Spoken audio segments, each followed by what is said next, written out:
नाही, पोलीस तर बायास आहेत, त्याच्यात काय वादच नाही. आणि संजय निरुपम सारख्या भैया लोकांना मराठी पोलीस का सपोर्ट करतायत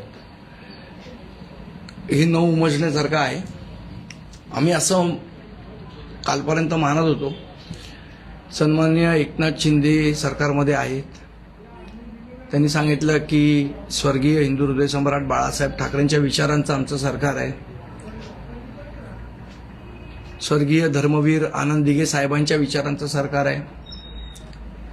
आणि मग जर ह्या लोकांच्या विचारांचं सरकार असेल तर मराठी मुलांना जेलमध्ये टाकून भैया निरुपमला पाठिंबा देणार हे कुठलं सरकार आहे? जो माणूस मराठी भाषेला विरोध करतो त्या माणसाला तुम्ही त्याच्यावर काही कारवाई करत नाही, उलट त्याला प्रोटेक्शन देऊन त्याला परत पाठवता आणि आमच्या मराठी मुलांना जेलमध्ये टाकता. हे कुठलं सरकार आहे? हे नक्की बाळासाहेबांच्या विचारांचं सरकार आहे? हे नक्की आनंद दिघे साहेबांच्या विचाराचं सरकार आहे का? हा आमचा प्रश्न आहे. आणि संजय निरुपमला पण मी सांगणार आहे आणि माझी पोलीस खात्याला पण सांगणार आहे की अशा पद्धतीने तुम्ही जर आमच्यावर जोर जबरदस्ती कराल तर याचा उद्रेक होईल आणि तो संपूर्ण मुंबईभर होईल. त्यामुळे त्या संजय निरुपमला तुम्ही काय कंट्रोल करायचं तो करा, नाही तर आमच्यावर अशा केसेस टाकून जर तुम्ही आम्हाला दाबण्याचा प्रयत्न केलात तर ते शक्य होणार नाही. त्यांचं म्हणणं आहे की जबरदस्तीने केलेली जोर जबरदस्ती केलेली भाषा जी आहे ती व्यवस्थित शिकली जात नाही, त्याऐवजी प्रेमाने समजावून सांगा असं देखील ते म्हणतात कालच्या भाषणामध्ये. किती वर्ष प्रेमाने सांगणार? 1960 सालापासून प्रेमानेच सांगतोय त्यांना, अजून किती प्रेमाने सांगणार? जर मला असं वाटतं शाळेत पण आपल्याला शिक्षक प्रेमाने सांगायचे की बाबा भाषा शिक, कुठली भाषा असेल ती यायची नाही. मग जर शाळेत छडी मारली की भाषा यायची. मला असं वाटतं मराठीत एक म्हण आहे, छडी लागे छमछम विद्या ये घम घम. आता जोपर्यंत प्रेमाने सांगतोय तोपर्यंत तुम्ही शिकत नव्हता. आणि मुळात विषय असा आहे, काल अनेक उत्तर भारतीय जे रिक्षा चालवणार आहेत, टॅक्सीवाले आहेत, हे आमच्या पक्षातल्या अनेक कार्यकर्त्यांना पदाधिकाऱ्यांना भेटले. त्यांचं म्हणणं असं आहे की आम्ही भाषा शिकायला तयार आहोत, आम्ही भाषा बोलतो सुद्धा. मग जर त्या लोकांचं कुठल्याही प्रकारे त्याच्याबद्दलचं ऑब्जेक्शन नाही तर संजय निरुपमचं ऑब्जेक्शन असण्याचं कारण काय? ते लोक भाषा शिकायला तयार आहेत, ते म्हणतात आम्हाला इथे पोट भरायचं, आम्ही भाषा शिकू. संजय निरुपमला काय प्रॉब्लेम आहे? प्रॉब्लेम कुठल्याही रिक्षेवाल्याला नाही, कुठल्या टॅक्सीवाल्याला नाही आहे. प्रॉब्लेम हे संजय निरुपम आणि शशांकराव सारख्या लोकांनाच आहे. नाही वापरला शब्द तो. तुम्ही काल तिकडे गेलेला होता, काही पदाधिकाऱ्यांचा संवाद साधला? हो, आमच्या पदाधिकाऱ्यांना मी भेटलो आणि डीसीपींनी मला, तिथल्या जे डीसीपी साहेब आहेत त्यांनी मला सांगितलं की संजय निरुपमवर सुद्धा गुन्हा दाखल झालेला आहे. एकूण जर पाहायचं तर सध्या वारंवार सांगितलं जातं आहे संघटनांकडनं की आम्ही बंद करू, पूर्णपणे कुठेतरी बंद झाला तर सर्वसामान्यांना देखील अडचणीचा सामना करावा लागेल. अशात एकदा हिंमत असेल तर बंद करून दाखवाच त्यांनी. आम्हाला पण बघायचं आहे की मुंबईला वेटीस कोण धरू शकतं. ते बाहेरचे येऊन भैये मुंबईला वेटीस धरणार का? आम्हाला पण बघायचंच आहे. जे आकडे सांगितले जातात की इतक्या लोक खोटे आहेत ते. अविनाश जाधव खोटे म्हणतात, मात्र तरीही लोक जर संप करणार असतील तेच गोष्ट तुम्ही बोलताय का की आम्हाला तेच बघायचं? हो, आम्हाला बघायचंच आहे ना की मुंबई बंद करण्या एवढी ताकद भैयांमध्ये आली आहे का? आम्हाला बघू दे. जवळपास 15 लाख रिक्षा चालक संपवले जातील असं देखील शशांक म्हणतात. कसले 15 लाख आणि कसला का 15 माणसं जाणार नाहीत. आणि त्यांची मुळात मानसिकताच नाहीये संपावर जायची. ते म्हणतात आम्ही मराठी भाषा शिकायला तयार आहोत, त्यातल्या बऱ्याच लोकांना तर येते. मग शशांकरावला काय प्रॉब्लेम आहे? आणि कायदा आहे, कायद्याचं तुम्हाला पालन करावंच लागेल ना. जर कायदा आहे तर त्या कायद्याचं पालन करणार नाही हा कुठला उर्मटपणा आणि उद्धटपणा? आणि नाही पालन करायचं, तुमच्याकडे रोजगार मिळत नाही म्हणून तुम्ही आला तिथे. तुम्ही सांगतात की संजय राऊत संजय निरुपमवर गुन्हा दाखल झालेला आहे, मात्र त्याला कुठे अटक केलेली नाही. दुसरी नाही, माझ्या मते तो काही अटकपात्र गुन्हा नसेल, त्यामुळे केली नसेल अटक. काय अटक बिटक करायची तर ते आम्हालाच करतात. संजय निरुपमला वगैरे भैया लोकांना सूट दिली आहे पोलिसांनी.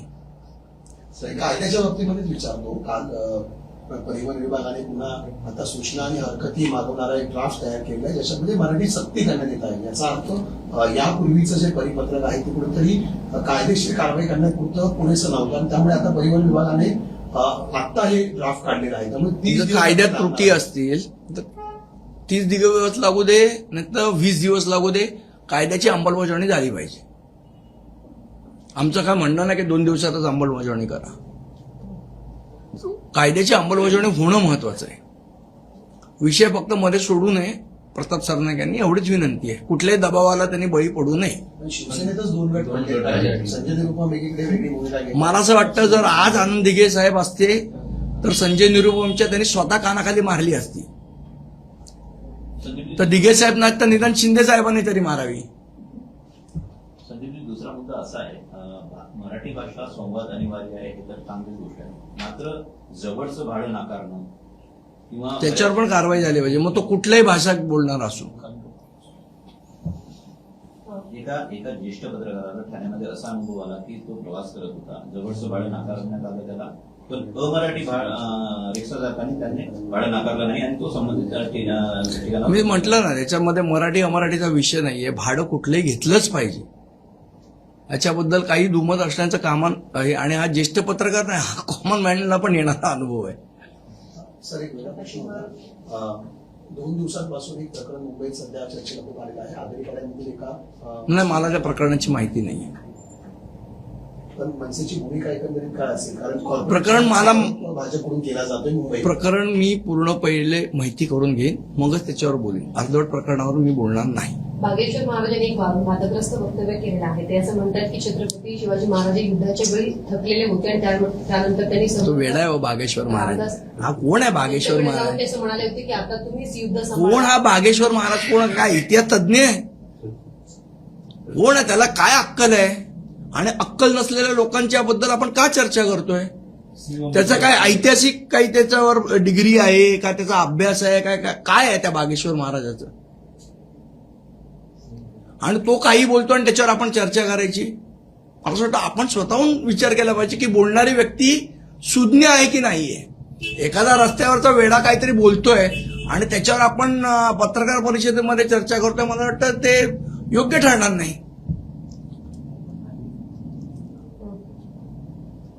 ओके. दुसरा एक महत्वाचा विषय गोरेगावच्या निस्को कंपनीचा. त्याच्यामध्ये मी परवा पण 2 नावं सांगितलेली, त्यांची पोलीस अजूनही चौकशी करत नाहीये. त्यातलं एक नाव होतं, अतिशय महत्वाचं नाव होतं, ते म्हणजे त्याचे ऑर्गनायझर कृष्णा पटेल. आणि दुसरं मी नाव सांगितलेलं त्याचे जे लायझनिंगवाले आहेत ते इंद्रजित सिंग. आता या इंद्रजित सिंगवर ह्याच्या आधी सुद्धा एक खार पोलीस स्टेशनला FIR दाखल झालेला आहे. कशाचा FIR दाखल झालाय? तर त्याच्या ऑफिसमध्येच काम करणाऱ्या एका मुलाकडनं जबरदस्ती 1 लाख रुपये त्याच्या मोबाईलमधनं ट्रान्सफर करून घेतले, असा तो FIR आहे. बरं, हे जे जबरदस्ती पैसे ट्रान्सफर करून घेतले, ही घटना कुठे घडली? तर ती खार पोलीस स्टेशनच्या अंतर्गत घडली. म्हणजे खार पोलीस स्टेशनमध्ये बसून त्याच्याकडनं जबरदस्ती पैसे ट्रान्सफर करून घेतले. त्याच्यामध्ये 2 खार पोलीस स्टेशनचे अधिकारी सुद्धा आरोपी आहेत. ते मॅटर न्यायालयात गेलं, तिकडनं FIR दाखल करण्याचे आदेश दिले आणि मग FIR दाखल झाला. म्हणजे पोलिसांमध्ये जो लायझनिंग करतो इंद्रजित सिंग, त्याची किती ओळख आहे, त्याचे किती कॉन्टॅक्ट आहेत, आणि मग या पोलिसांची साठलोटो असणाऱ्या इंद्रजित सिंगला या संपूर्ण ड्रग केसमध्ये वाचवण्याचा प्रयत्न पोलीस कशावर न करणार नाहीत, हा प्रश्न आमच्या मनात उपस्थित राहतो. सर, याला जोडूनच विचारतो, कारण यामधील आणखी एक आरोपी जो आहे आनंद पटेल, त्याचे वडील मुकुंद पटेल यांच्या संदर्भात देखील वेगवेगळ्या चर्चा सुरू आहेत. वेगवेगळी माहिती समोर येते. ते स्वतः रेशनिंग माफिया आणि हवाला माफिया आहेत आणि या ड्रग्समध्ये देखील हवाला मार्फत त्यांच्यावर आधी पण ड्रग्सच्या संदर्भातल्या केसेस आहेत. त्यांची कुठेतरी या संदर्भात त्यांना चौकशीपासून दूर ठेवलं जात नाही काय वाचण्याचं खूप लोकांना दूर ठेवलं जातं. मी तुम्हाला नावं सांगा, कृष्णा पटेल असेल, हा कोण लखन तो असेल, हा इंद्रजित सिंग आहे, या लोकांची चौकशीच करत नाही. आणि वरती कमिशनर साहेब सांगतात आम्ही कोणालाही स्पेअर करणार नाही. मग स्पेअर करणार नाही तर चौकशी का नाही होत? पोलीस आयुक्तांची भेट घेणार या प्रकरणात. आम्ही पोलीस आयुक्तांना पत्र लिहिलंय या प्रकरणात. प्रत्येक वेळा काय भेट घ्यायला पाहिजे असं नाही ना, पत्रावर पण होते ना कारवाई. आणि मुळात हा तुमच्या कॉन्शियसचा विषय आहे की तुम्हाला कोणाला वाचवायचं आहे का तुम्हाला निपक्षपातीपणे तपास करायचा आहे. हे पोलिसांना जगासमोर दाखवावं लागेल की आम्ही निपक्षपातीपणे तपास करतोय.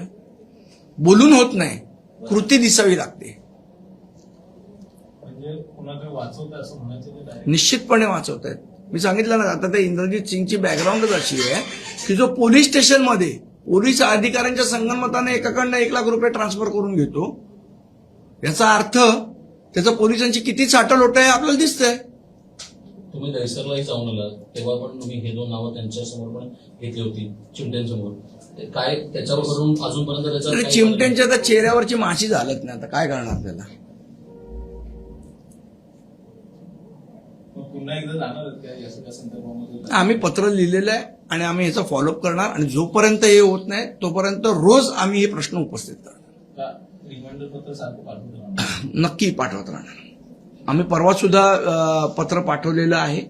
डीसीपी साहेबांना पण पाठवलंय, सिनियर साहेबांना पण पाठवलंय आणि त्याची चौकशी करा. वॉचमन बिचमनवर सगळं प्रकरण घालून हे बंद करण्याचा प्रयत्न पोलीस करतायत, तो अत्यंत चुकीचा आहे.